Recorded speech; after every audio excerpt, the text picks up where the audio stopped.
Hi, folks. I've got a fantastic guest with me here tonight. Now, I don't even know your surname, Bruce, but you are Bruce Unfiltered. And That's for right. those who don't know, Bruce is like a huge sort of TikTok figure. You are. You've got like about 150,000 subscribers. Yeah, it is, mate. I'm trying to build up other platforms, obviously like YouTube, but I don't put as much effort into that as maybe I should, and generally stick to the TikTok because it does me quite well. Obviously, talking about news and politics. I believe that you do like a daytime job as well. Why have you suddenly put yourself into this? I'm going to be honest with you, mate. I fell into it accidentally. I posted a video on TikTok. I'd done a few, you start experimenting with these apps. Yes. Called myself Bruce's Randomness. So I figured I was going to start doing TikTok videos just about random things. And at that same time, it was around about when the energy bill started going up. So I started looking into, as part of my job, and I started researching energy companies and basically started finding out about the energy price cap going up, and a lot of people were unaware of it. So I did a video, went to bed one night and woke up the next morning and had 25,000 followers, sort of 1 million views on this video. And it just went crazy. And it was nothing special, mate. It was me just in my kitchen, just chatting. And I think I posted it about 10:30 at night and didn't think anything of it. And then the next thing I knew, I spent about the next year then just doing more and more and more stuff on energy. And that then led me into where this money goes. You then start looking into the government. You then start taking more of an interest in that. And then I started realizing the corruption, the lies, the establishment, and looking at political history and looking at just voting, demographics and how, and just it just escalated, mate. And now I'm doing 3 to 4 videos a day on TikTok exposing the government for what I believe they are. Do you get a lot of stick online? I mean, Yeah. Well, I've learned to just block people, mate, and I ignore it. When I first started TikTok, I got a lot of abuse. I've had death threats. I'm not going to lie about it. I've had people send me messages which have literally been like, if I see you in the street, I'm going to do you in. And I've reported that to TikTok, and they do nothing about it. It's hilarious. Yeah, if you post something saying you're a clown with a clown face, that gets pulled straight away. It's ridiculous. But yeah, so I just block those people. I've had people try and track down who I am and who I really am and where I work. So obviously I'm a bit skeptical about giving my full name out because what I say and what I do, a lot of people don't like. And I think in this day and age, you've got to be very careful what information you give out to people. But so I'm kind of sketchy in what I do in return, in regard to my personal information. Obviously I have a family, I have a child, so I have to be careful about that. But yeah, it's water off a duck's back to me, mate. I don't care. You see this narrative all over the internet. I think they like to brandish me as something that I'm not, yet they are equally worse with some of the comments they say and some of the threats I get in the background, which I think we need to, I need to stand up to it. I'm not going to give up because of that. I think that's what we need to eradicate. And I think that's why I try and stand up for what I stand up for. And hopefully for the British people, in that there is a system in place that I think is suppressing the majority of this country in favor of the minorities in this country. And that's why I say and do what I do. Are you worried then about the whole free speech thing? Because and have you worried, the censorship? Have you worried about, a policeman knocking on your door? Because I mean, I actually, I'll admit this. I had a bit of a situation with regard to the Southport incident. Yes. I posted like an idiot. I was online that day and saw the Channel 3 news that went out on Twitter, the whole thing where everyone's got which turns out most of it wasn't actually misinformation. Now it was only the name they actually got incorrect. The whole fact that he was a terror suspect has been brought out to be true now. Yes, fair enough. People had said that he came in on a small boat, but he didn't. But his family, turns out that his family were immigrants that had come in illegally.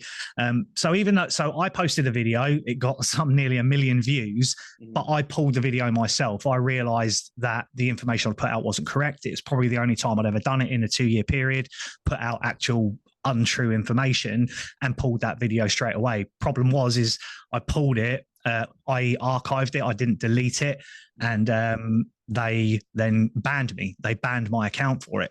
The ironic thing is then that 6 months later, he has his court case, and it turns out he was known to the services. There were things going on, which actually turned out to be far worse than anything that had been put out mistakenly. It transpired that he was, under investigation for 6 years, had been, misrepresented in Prevent and MASH, and he was a known problem, and they did nothing about it. And it turned out that what we thought was just, I don't know, the Secret Service or whoever it is knew these things about him, that actually it was Prevent, MASH, the police, the school, the educate. There was so many things that were known about him that didn't happen, and that's all been publicized now. So, and I think the way the government handled that in their brandishing pretty much anyone that was working class as far right and some kind of extremist was a little bit over the top. And then obviously we see similar things when, you know, the rape gang scandal came out. They seemed a lot less interested in that and still more interested in defeating the far right rather than the real issues that are going on in the country. And that's why I do what I do. I do my videos. I try and find as much information as I can that's public access. Try and worry though that there are, you know, that there is an apathy in the British people. I mean, you know, it's like the French, they'll go out and they'll, you know, spray government offices with. Oh, mate, I was in France when they were protesting against the fuel rises. It was unbelievable. I've never seen anything like it. Yeah, they're running around, all of them in high-vis vests. There was hundreds of thousands of them in Paris. I just think that there's so many people in this country who are apathetic to the whole thing unless it knocks at the door. And how are we going to change that? And what do you think about all of that? It's the system, isn't it, mate? It's the establishment. And this is where I look into. This is where, I mean, I could sit for an hour and talk about, if you go down to a core voter, how a constituency works, how it transpires through to government, the interference that they have through lobbying, through how government contracts are issued. Just, you can see the chain of how there's this big system just designed to, one, either singularly encourage you to keep voting Labour, Conservative, Liberal, Democrat, or not at all. Yes. And that seems to be the option. That's what people, and we've got 11.8 million people now in the last general election who didn't vote. And Labour got in on got 67% of seats on a 34% vote share. That's wrong. And I've been out on the street and done street interviews. I did some of it on my YouTube channel, which was something I was hoping to do more often as the summertime comes in, because they actually did quite well on my YouTube channel. Went out and started speaking to people in my local town in Bury St Edmunds. And there generally is a consensus that people don't vote because they think they're all crap. And I say to them, I'm like, but you do realise it's a party political system. The system is not going to change unless you vote to change it. Yes. So if you don't agree with any of the political parties, pick the one you agree with the most, even if it's nothing you agree with at all, because maybe like a Reform UK or Green or Liberal Democrat, at least they're saying we want to put proportional representation in. And I think we need a complete change in the voting system. The voting system under first past the post, we're one of 3 countries in the world that uses it in the form that we have, probably one of 11 that uses a version of it. And we're one of 27, we're the only country in Europe that uses first past the post. Everyone else uses PR. And I think, but then again, I think there's problems that comes off that, mate. I think I generally believe Reform UK, I think what we're going to see in 2029 is we're going to see a collaboration between the establishment governments. I think they're going to collude together. Do you think I would not be surprised if I think we're absolutely going to see a coalition of either Labour and Conservatives with the Lib Dems. And I honestly believe if Reform UK do as well as the trajectory is saying they will do, we might even get a coalition of all 3 to try, which has happened. It's happened in France and in Germany, where political parties, even left and right wing parties, or central and left-wing parties, have colluded together to prevent the likes of the AfD or Marine Le Pen's party. They're colluding together to try and stop what they're deeming this far-right movement, which it isn't. It isn't. It's normal working class people who are finally seeing the light, finally starting to see. And I happen to be I don't know how your area is, Liam. I live in a very, very small village in West Suffolk. I don't see immigration. I live in a very, very middle-class area. I work in a college. I work in an affluent town. It's very white. It's very conservative. And we do not see any of the problems that I know other people see. I've been to Birmingham. I've been to Leicester. I've been to Coventry. I've worked around London. I've seen the change. I've seen what's happening. I'd see the video footage of where towns are being, having influxes of asylum seekers put into hotels. And you see Birmingham, how it is, been rated like one of the dirtiest cities in the country now. And you just see the demise around the places this is happening. And I think the issue is we've got too many Telegraph, Guardian, Daily Mail, middle class people living in areas like mine, the Cotswolds, Cheshire, Surrey, all these nice areas. They just don't see the problems. Yeah, And I agree. it I won't live be. in London, and I mean, London is no longer London, not the London that I Nah. lived in and used to love. I want to divert you onto a subject. So, Labour, how are you feeling about Labour? I know you could probably do an hour and a half on this now, but Oh God, mate. I mean, there are I so many things I've that they're hideous, aren't they? Yeah, and I don't want to sit here and be the big head about it, but I called it 7, 8 months. I've been reposting videos that I posted on the 10th of February last year, where it was literally yesterday I did this video. It was a recall video from it because sometimes I don't, when TikTok they'll come sometimes say on this day you'll get a little icon that appears a video of you've posted on this day a year ago. So I posted a video and it was me basically saying, what if I told you, what if I was to sit here now, could I change your vote from voting for Labour if I told you what their actual plans are with regard to GB Energy? And it was the fact that they'd said that they were going to invest £28 billion in GB Energy, but when I looked into it, it turned out they weren't investing 28 billion. What they were doing was investing 8 and borrowing the other 20. So they'd already opened it, but this was done back doors. Of course, the headline goes out, we're investing 28 billion. But as per usual, most people in the general public just see that as like, woohoo, great, they're going to invest 28 billion pounds. It's going to be taxpayer owned. No, 8 billion is going to be invested from taxpayer, 20 billion is going to be from private funded investment. So it's a debt we have to pay back. And I don't think people understand that when they, so back in the day, running up to the general election, I actually turned around and admitted, I said, I hope this Labour government proves me wrong. I hope it does for the good of everyone in the United Kingdom. I hope they do actually represent the working class. I hope they come in and reverse a lot of what the Tories have done. I hope they weed out the corruption with PPE contracts and stuff. And for me, all they've done is pick the baton up and just carried on with it. Yeah, absolutely. There's been no real change. And if anything, I would say they've actually made it worse. What they've done to farmers, what they've done to the pensioners. And I know a lot of people will kick up and say, my parents were probably one of them. My parents are pretty well off. They worked hard all their lives. They've got their little pot. They've done well by us, but they worked their asses off. They didn't sit around. My dad still works now and he's 78 years old. They put the effort into their estate and their savings and stuff like that. Maybe they were the pensioners that probably didn't deserve that payment. They're not going to reject it, are they? No. But it's the fact that a lot that do need it, yes, are now having it taken away. Yeah. I think that's the problem.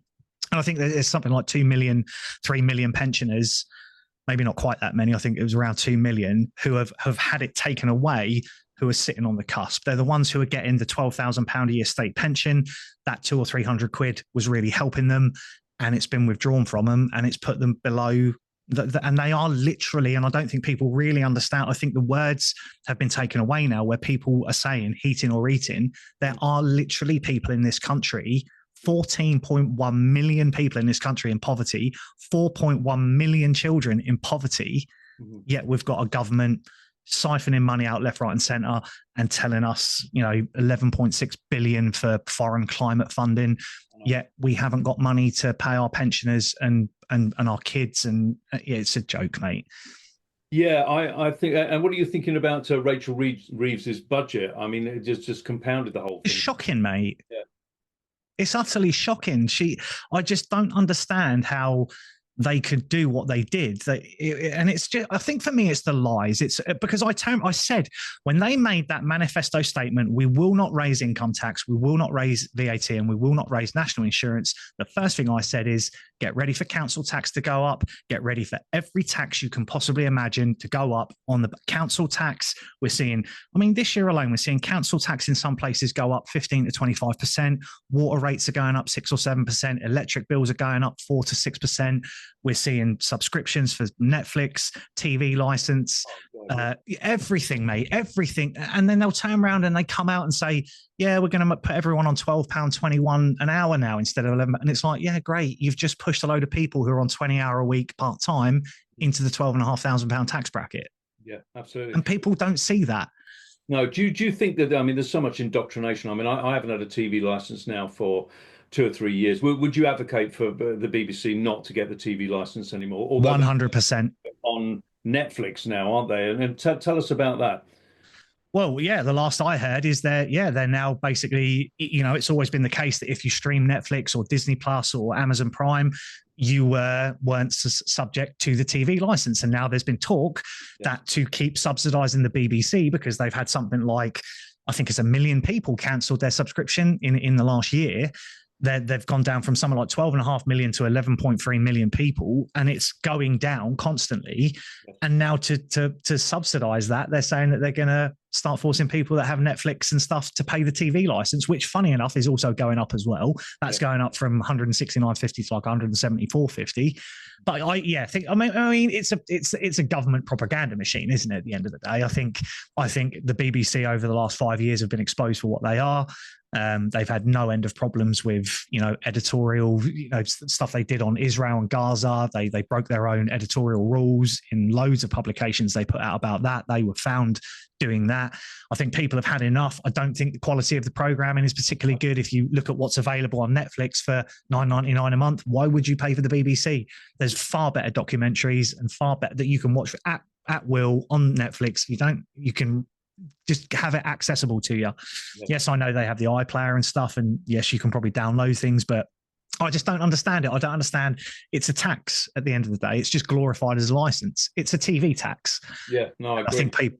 Yeah. One of the pieces I love that you did the other day was about climate change, where you were saying how much we would energy things that we would save over here, how much it would take, with China doing more and more coal mines and stuff like that. Do tell us about that, because I thought it was so informative, saying how utterly pointless what we're doing over here.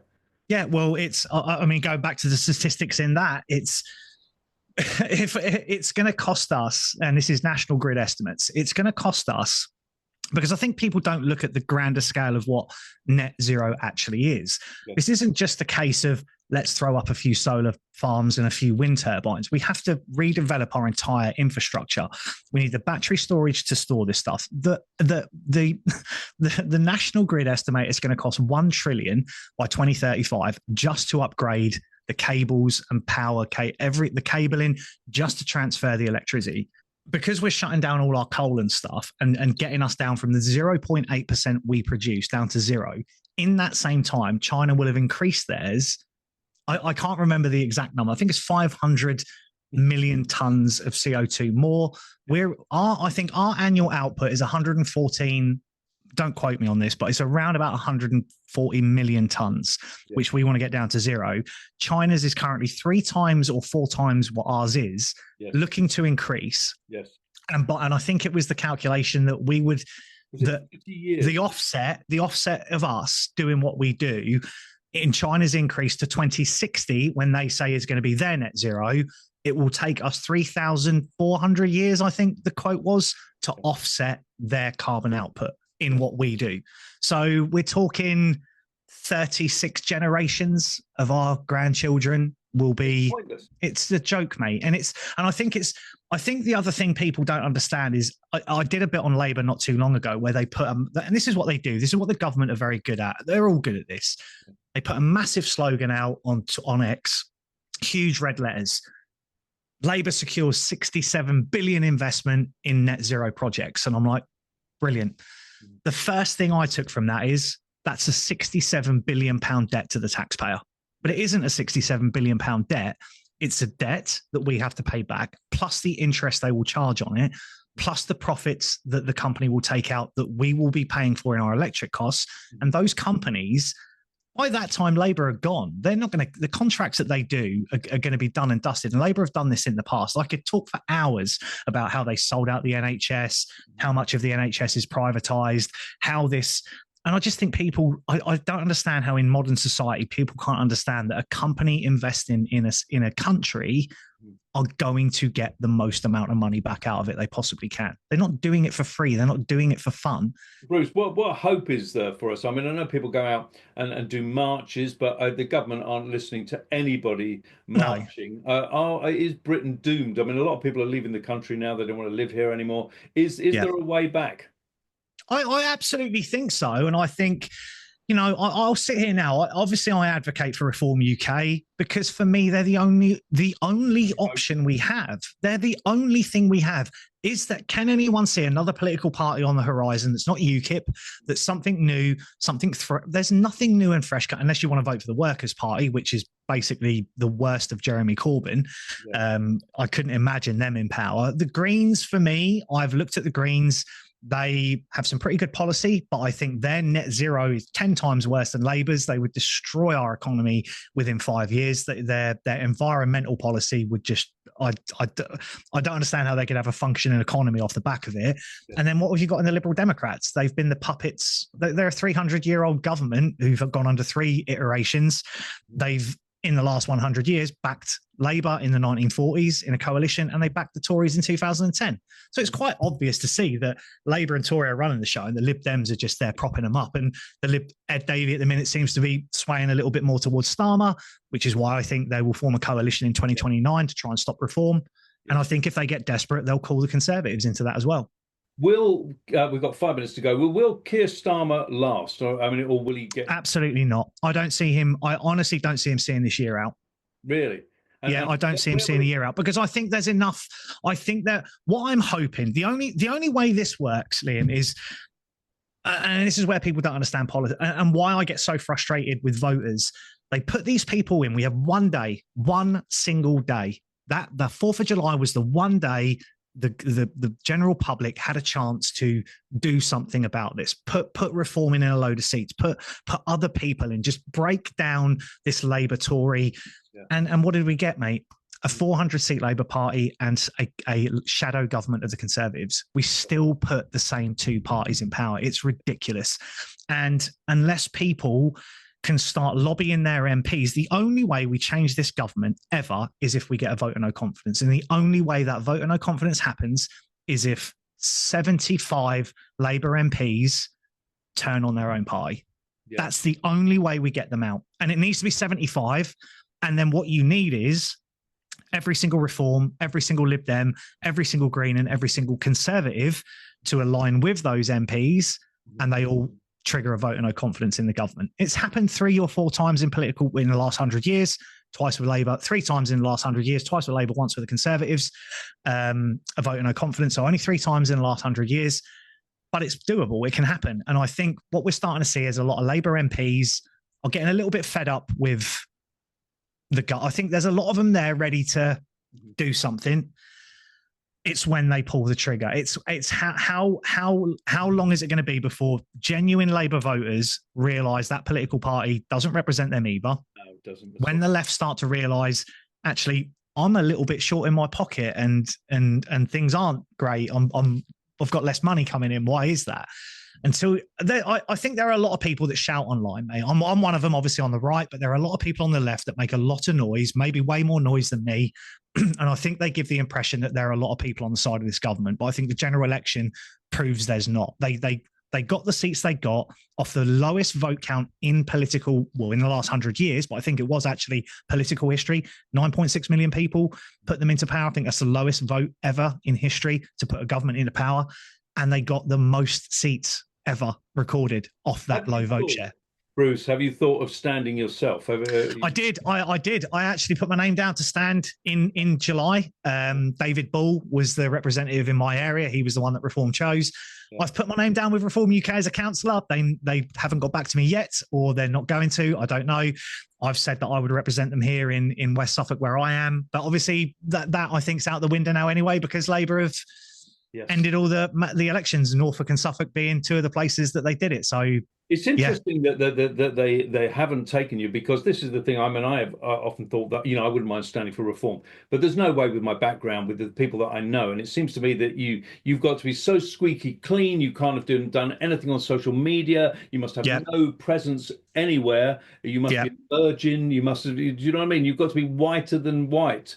So I'm not sure that that's good for the political system. I understand why they do it, because they don't want scandals and this, that, and the other. But yeah, it does keep people like yourself out who have a voice. Yeah. And that's the thing, is I kind of resigned myself to, I went through this period where I was like, I really want to become a counsellor and really start doing something.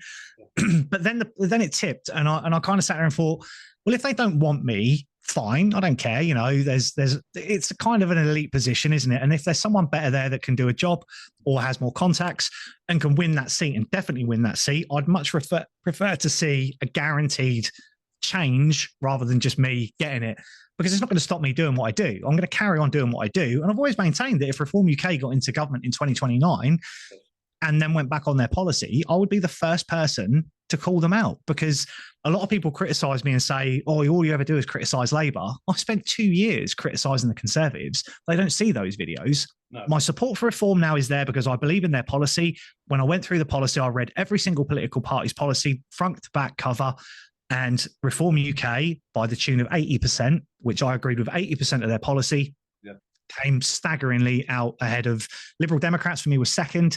Tory and Labour, I didn't even entertain it, and Greens were the furthest down the road.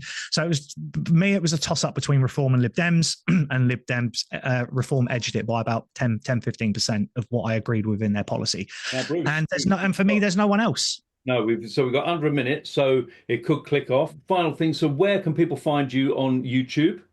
So I'm Bruce Unfiltered on YouTube, on X, on Instagram, on Facebook, and on TikTok. So TikTok's obviously my biggest following. My Instagram's going up quite well. Got nearly 5,000 subscribers on YouTube.